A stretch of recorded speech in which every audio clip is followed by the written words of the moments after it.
Our today's important article is Article 12, which talks about the definition of state. It comes under Part 3 of the Constitution, that is Fundamental Rights. 12 से 35 तक के articles हमारे fundamental rights को establish करते हैं, which are given under part 3. और जहाँ पे आर्टिकल 12 बात करता है सिर्फ स्टेट के डेफिनेशन की. Now, why it is important to define state? So, when we read our constitution, the word state has been oftenly used. So, देखो अगर हम fundamental rights की बात करें तो fundamental rights prohibits the state from acting against the interests of individuals. Fundamental rights एक negative obligation है on the part of state, जो कि state को prohibit करती है citizens को उनके religion, race, caste, sex और place of birth के ground पे discriminate करने से. और इसी के साथ साथ कुछ पॉजिटिव ऑब्लिगेशंस भी कॉज करती है स्टेट के ऊपर, जैसे कि article 21A right to education को प्रोवाइड करने के लिए स्टेट को ऑब्लिगेट करता है. तो जब भी हमारे फंडामेंटल राइट्स ब्रीच होते हैं या वॉयलेट होते हैं तो हमें कोर्ट में रिट फाइल करनी होती है against the violation of our fundamental rights. अब ये रिट किसके अगेंस्ट फाइल होती है? तो ये रिट हमेशा स्टेट के अगेंस्ट ही फाइल होती है, जिसके लिए हमें पता होना चाहिए कि स्टेट होता क्या है. किसी भी प्राइवेट बॉडी के अगेंस्ट फंडामेंटल राइट्स के इन्फोर्समेंट का केस नहीं कर सकते. Fundamental rights are only enforceable against the state. So the state is shouldered with the responsibility to protect the fundamental rights of individuals. So article 12 ये define करता है कि कौन सी बॉडी स्टेट है और कौन सी बॉडी स्टेट नहीं है. Article 12 talks about what comes under the ambit of state for the purpose of fundamental rights. So article 12 says that the word state includes, first, union government and parliament, second, the state government and state legislature, and third, all local and other authorities within the territory of India and under the control of Government of India. So in simple words, state includes executive as well as the legislative organs of the union and state, and if any action by these bodies infringes fundamental rights, it can be challenged before the courts. So legislative body के अंदर union legislature के अंदर होते हैं president, Lok Sabha and Rajya Sabha. State legislature के अंदर होते हैं governor, state legislative assembly and the state legislative council. Now executive body के अंदर यूनियन एग्जीक्यूटिव के अंदर आते हैं president, vice president and council of ministers with the prime minister. And state executive के अंदर आते हैं governor and council of ministers with the chief minister. And if we talk about the local authorities, so the expression local authorities refers to unit of local self government.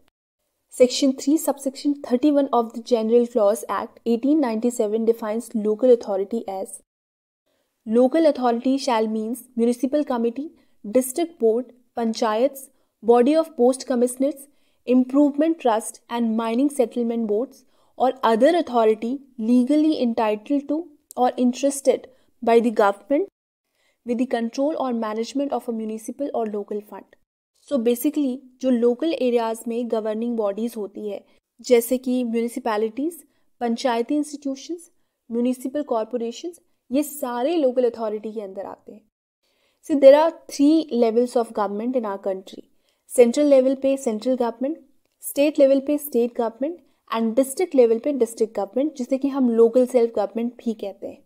तो local self government का main function होता है political power को decentralise करना, जिससे कि central and state government के ऊपर ओवरबर्डन नहीं होता है. Now I hope you all are clear that what is local authority. Local authority is nothing but the local self government. तो हम लोकल सेल्फ गवर्नमेंट को ही लोकल अथॉरिटी बोलते हैं. Lastly, if we talk about the other authorities, तो ये सबसे ज़्यादा confusing terminology है because the term other authority has neither been defined in the constitution nor in the statute. It is left upon the discretion of the court. तो ये जो term है other authority, it came to be interpreted for the first time by the Madras High Court in the case of University of Madras versus Santabai. So it was asked in this case कि university of Madras, जो कि Madras university act के द्वारा बनाई गई है, क्या ये स्टेट के एम्बिट में आएगी या नहीं. तो इस केस में कोर्ट ने आर्टिकल 12 को रेफर करते हुए ये कहा, the term other authorities must be existing generous with government and legislature. Existum generis का मतलब होता है of same kind. It means since article 12 other authorities के अलावा जो भी बॉडीज़ को इंक्लूड करती है, जो कि है government in parliament, government in legislature and local authority, जो कि ये सारे ही गवर्नमेंट और सोवरेन नेचर के हैं. इसलिए अदर अथॉरिटी जो भी चीज़ों को इंक्लूड करती है उसका भी गवर्नमेंट या सोवरेन नेचर का होना कंपल्सरी होगा. इस हिसाब से यूनिवर्सिटी स्टेट नहीं होंगे because they are not of government or sovereign nature. But the Supreme Court in case of Ujumbai versus State of UP rejected the above restricted interpretation or the rule of existum generis. So ये existum generis वाला जो rule था वो उजम्बाई versus state of UP के case में supreme court ने cancel कर दिया बाय सेइंग कि ये बहुत ही रिस्ट्रिक्टिव, बहुत ही सीमित अप्रोच है अदर अथॉरिटी के टर्म को डिफाइन करने की. इसके बाद Rajasthan electricity board versus Mohan Lal के केस में सुप्रीम कोर्ट ने टर्म अदर अथॉरिटी का वाइडर इंटरप्रिटेशन देते हुए कहा कि अदर अथॉरिटी उन सारी अथॉरिटीज़ को इंक्लूड करती है जो कि कॉन्स्टिट्यूशन या स्टैट्यूट के अंदर फॉर्मुलेट किए गए हैं और जिनको लॉ के द्वारा बहुत से पावर कन्फर किए गए हैं. और साथ में ये भी कहा कि इट इज़ नॉट नेसेसरी कि ये बॉडीज़ गवर्नमेंट या सोवरेन फंक्शन को परफॉर्म करे. सो इस डिसीजन के according universities will also come under the ambit of state, मतलब यूनिवर्सिटी भी स्टेट होगी. Further in case of Sukhdev Singh versus Bhagat Ram, supreme court ने ये कहा कि बॉडीज़ जो कि किसी कमर्शियल पर्पस के लिए किसी स्टैट्यूट के अंदर बनाई गई हैं वो भी स्टेट कंसिडर होंगी, जैसे कि oil and natural gas commission, life insurance corporation, industrial finance corporation. So these are the bodies which are set up under special statute. These bodies will also be called as state under other authorities. Again, in case of R.D. Shetty versus International Airport Authority, which is popularly known as Airport Authorities case, in this case, the question arose that if the airport authority comes within the meaning of state or not. In this case, court said since International Airport Authority, which is a body corporate and was created under the Airport Authority Act 1971, passed by the Parliament, and also the central government was vested a lot of power to exercise upon this body. For example, central government has power to appoint or nominate its chairman and other members, and also empowered to take away or transfer the management of any airport from the International Airport Authority. इसके अलावा the international airport authority is empowered to manage and administer the airports and air navigation services which were performed previously by the central government. तो इन सब चीज़ों को observe करते हुए supreme court ने कहा कि अगर किसी प्राइवेट बॉडी के ऊपर गवर्नमेंट का उसके मैनेजमेंट पे कंट्रोल हो काफ़ी हद तक और फाइनेंशियल असिस्टेंस हो, then that body will be called as the instrument और agency of the government, hence will come within the ambit of state.